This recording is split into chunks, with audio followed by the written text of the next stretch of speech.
राधे राधे मित्रों। तो मित्रों आप लोग राधा किशन के अपकमिंग एपिसोड में देखेंगे कि मित्रों वीडियो शुरू करने से पहले अगर आप हमारे चैनल पर नए हैं और अगर अभी तक आप लोगों ने हमारे चैनल को सब्सक्राइब नहीं किया तो चैनल को कर लीजिएगा सब्सक्राइब और बेल आइकन को ऑल पे करके प्रेस कर दीजिएगा, जिससे कि हमारी नई वीडियो का नोटिफिकेशन आपको मिल जाए। तो मित्रों आप लोग देखेंगे कि गोपा देवी कहती है राधा 16 सोमवार व्रत की पूजा तो कर दी, किंतु तुम मुझे ये तो बताओ कि तुम वर कैसा चाहती हो, कैसा होगा तुम्हारे स्वप्न का वो राजकुमार। और तभी राधा की सखियां कहती हैं गोपा देवी इसकी बातें तो पूछो ही मत, इसी चर्चा में तो हमें गहन समस्या में डाल दिया। राधा तो हमसे बात ही नहीं करना चाहती थी, इतनी दुष्ट थी वो हमसे। अच्छा हुआ उसके पश्चात हमें तुम मिल गयी और तुमने राधा का क्रोध शांत कर दिया, और वो भी बीना के मधुर स्वर से। और फिर राधा कहती है तो इसमें अनुचित क्या है, अच्छा हुआ ना कि गोपा हमें मिल गई और मुझे प्रिय और विशेष सखी भी मिल गई। और तभी सखियां कहती हैं अच्छा एक ही दिवस में गोपा देवी तुम्हारी प्रिय और सखी भी बन गई, और हम कौन हैं। और तभी गोपा देवी कहती हैं कहां से कहां ले जाती हो बात को, मैं तो केवल इतना जानना चाहती हूँ कि राधा के सपने का राजकुमार कैसा है। और फिर सखियां कहती हैं ठीक है तो स्वयं पूछ लो राधा से। और सखियां चली जाती हैं। और फिर गोपा देवी पूछती हैं राधा बताओ ना। और फिर राधा कहती हैं मेरे सपने का राजकुमार एक अत्यंत सुंदर ग्वाला है गोपा, इतना मनमोहक है कि कोई भी उसकी बातों से मोहित हो जाए, इतना नटखट है कि समस्त गांव उसकी अटखेलियों से विचलित रहता है। उसके मन में इतना प्रेम है सबके लिए कि सब उसकी ओर अपने आप ही खींचे चले आते हैं। उसके नेत्र ऐसे हैं कि कोई भी अपना मार्ग ही भटक जाए। और राधा प्रशंसा किए ही जा रही होती हैं और श्री कृष्ण देख रहे होते हैं राधा को। और फिर आगे आप लोग देखेंगे कि गोपा देवी कहती हैं राधा से इतना कुछ बता दिया उसके विषय में, वो दिखता कैसा है ये तो बताओ। और फिर राधा कहती हैं ये सब जान के तुम क्या करोगी, है तो वो मेरे स्वप्न में ही ना। और फिर गोपा देवी कहती हैं क्या है ना, स्वप्न को सत्य में परिवर्तित होने में समय नहीं लगता, बता दो ना, मैं किसी को कुछ नहीं कहूँगी, निश्चिंत रहो। और फिर राधा कहती हैं वैसे पता नहीं क्यों ऐसा लग रहा है कि जैसे मैं तुम पर विश्वास कर सकती हूँ, दिखाती हूँ तुम्हें कि कैसा दिखता है वो। और फिर राधा दिखाती हैं गोपा देवी को और कहती हैं जानती हो मुझे ऐसा लग रहा है कि मैं शीघ्र ही उससे मिलने वाली हूँ। और फिर गोपा देवी देखती हैं और कहती हैं ये है तुम्हारे सपनों का राजकुमार। और फिर राधा बताती हैं इसका नाम है कृष्ण। अच्छा है ना, कितना सुंदर और तेजस्वी मेरा कृष्ण। और फिर गोपा देवी कहती हैं ये है तुम्हारे सपने का राजकुमार। और प्रसन्न होती हैं, कहती हैं ऐसा कौन दिखता है, कैसे केस हैं उसके, कैसी वेशभूषा है, बाल में मोर पंख कौन लगाता है। और कहती हैं गोपा देवी ये तो बानर लग रहा है। और तभी राधा क्रोध में आ जाती हैं और रुष्ट हो जाती हैं गोपा देवी से। और फिर गोपा देवी राधा से कहती हैं क्या हुआ, तुम बुरा मान गई। और फिर राधा कहती हैं तुम पहले स्वयं मुझसे पूछती हो कि मैं स्वप्न का राजकुमार कैसा दिखता है, और फिर मेरे ही समक्ष उसे वन में रहने वाला बानर बुलाती हो। और तभी सखियां आ जाती हैं, कहती हैं हमने कहा था ना इसके राजकुमार की बात मत छेड़ो गोपा देवी, अब कर दिया ना क्रोधित राधा को। और फिर गोपा देवी कहती है मैंने कुछ नहीं किया, उसने मुझे अपनी प्रिय सखी कहा है तो मेरा एक कर्तव्य है कि मैं उसे सत्य कहूँ। अब उस ग्वाले का चित्र देख के जो मुझे लगा वो मैंने कहा, क्या अनुचित किया मैंने, ठीक है कोई बात नहीं। और फिर गोपा देवी राधा से कहती हैं तुम मेरी प्रिय सखी हो, विशेष सखी हो, इसलिए यदि तुम्हें बुरा लगा है तो मैं तुमसे क्षमा मांगती हूँ, मुझे क्षमा कर दो। तभी राधा कहती है कदापि नहीं, तुम्हें दंड अवश्य मिलेगा जैसे मेरी अन्य सखियों को मिला था। और तभी गोपा देवी कहती है नहीं नहीं मुझे दंड नहीं चाहिए, मुझे क्षमा कर दो, मुझे दंड मत दो ना। और तभी मैया आ जाती हैं, कहती हैं सब क्या हो रहा है यहाँ पे।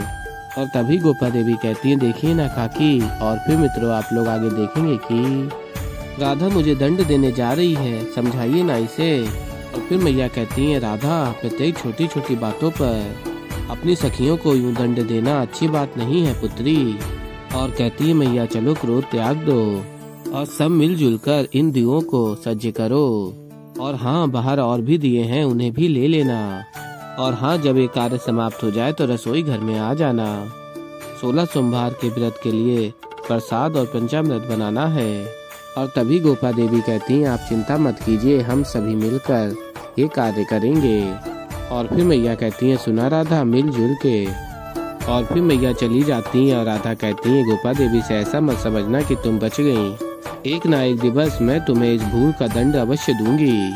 बहुत कष्ट होने वाला है तुम्हें गोपा।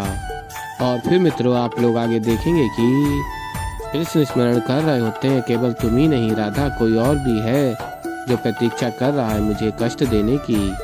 और फिर आगे आप लोग देखेंगे, बकासुर कहता है, कृष्ण मैंने कितने वर्षों से तुम्हारी प्रतीक्षा की है, तुमसे प्रतिशोध लेने के लिए, मेरी बहन पूतना का वध करने के अपराध का दंड देने के लिए। तुम जहाँ कहीं छुपे हो मैं तुम्हें ढूंढ ही लूंगा। और फिर आगे आप लोग देखेंगे कि राधा कहती हैं, ये सब कार्य हो गए, अब शेष कार्य निपटाते हैं। और तभी गोपा देवी कहती हैं सखियों से, हाँ हाँ चलो साथ मिलकर महादेव का प्रसाद और चरणामृत बनाते हैं। और फिर राधा कहती हैं, कैसे बनाएंगे, हाट से माखन घी दूध तो लाना पड़ेगा ना। और तभी गोपा देवी कहती हैं, मैं किस लिए हूँ, मैं अभी जाती हूँ और लेकर आती हूँ। और फिर राधा कहती है, कोई आवश्यकता नहीं है सामग्री लाने की, विशाखा तुम साथ जाकर सामग्री ले आओ। किसी को ज्ञात हो ना हो, तुम्हें तो ज्ञात है ना मुझे क्या अच्छा लगता है और क्या नहीं। और फिर सखियाँ कहती हैं, हाँ हाँ हम भली भांति जानते हैं तुम्हें क्या अच्छा लगता है और क्या बुरा। और फिर मित्रों, आप लोग आगे देखेंगे कि देवी पार्वती कहती हैं, प्रतीत होता है कि आपके आराध्य ने अगली लीला की योजना बना ली है, किंतु मुझे तो ये देखना है कि गोपा देवी का ये अभिनय राधा के सामने और कितनी देर चलने वाला है। जब कृष्ण का सत्य सामने आएगा और राधा ये जान जाएगी कि गोपा देवी ही कृष्ण है, तब तो और आनंद आएगा। और फिर तभी महादेव कहते हैं, गौरी मत भूलो कि श्री कृष्ण ही साक्षात नारायण है। जब वो सृष्टि का संचालन भार संभाल सकते हैं तो क्या गोपा देवी की भूमिका निभाने का भार नहीं संभाल सकते। और फिर देवी पार्वती कहती हैं, यदि वो कृष्ण है तो ये राधा रानी है। और फिर आगे आप लोग देखेंगे कि बलराम दाऊ भोजन ग्रहण करने वाले होते हैं, तभी देखते हैं श्री कृष्ण को और कहते हैं, कान्हा इस रूप में यहाँ क्या कर रहा है। और गोपियाँ बात कर रही होती हैं आपस में, राधा को गोपा देवी को दंड देना चाहिए था, काकी भीना अनुचित समय पर आ गयी। वही तो गोपा देवी उस मनमोहक को बानर कैसे कह सकती हैं। और तभी बलराम दाऊ कृष्ण के समक्ष आते हैं, कहते, कान्हा तुम यहाँ क्या कर रहे हो, वो भी इस दशा में। और फिर कृष्ण कहते हैं, बलराम दाऊ से अभी बताने का समय नहीं आया है। और फिर आगे आप लोग देखेंगे कि श्री कृष्ण मटकी फोड़ते हैं और सभी देखने लगती हैं सखियां कृष्ण की ओर, और कृष्ण माखन खा रहे होते हैं। और तभी सखी कहती है, हाय कितना सुंदर है वो। और दूसरी सखी कहती है, कितना मनमोहक है।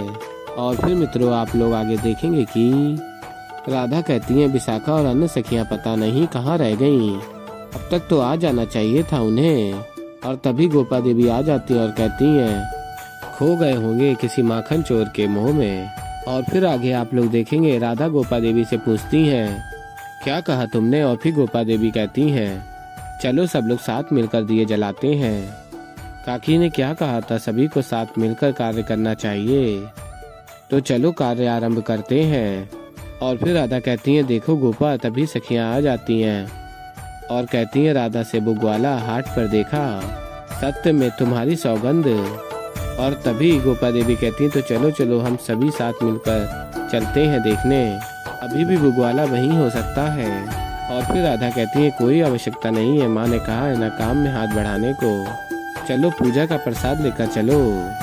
और फिर आगे आप लोग देखेंगे कि गोपा देवी कहती हैं, तुलसी लाना तो भूल ही गई। और तभी गोपा देवी कहती है, नहीं नहीं ऐसा नहीं होता, बिना तुलसी के प्रसाद कैसे बनेगा, ये उचित नहीं है, इसका महत्व तुम्हें ज्ञात भी है।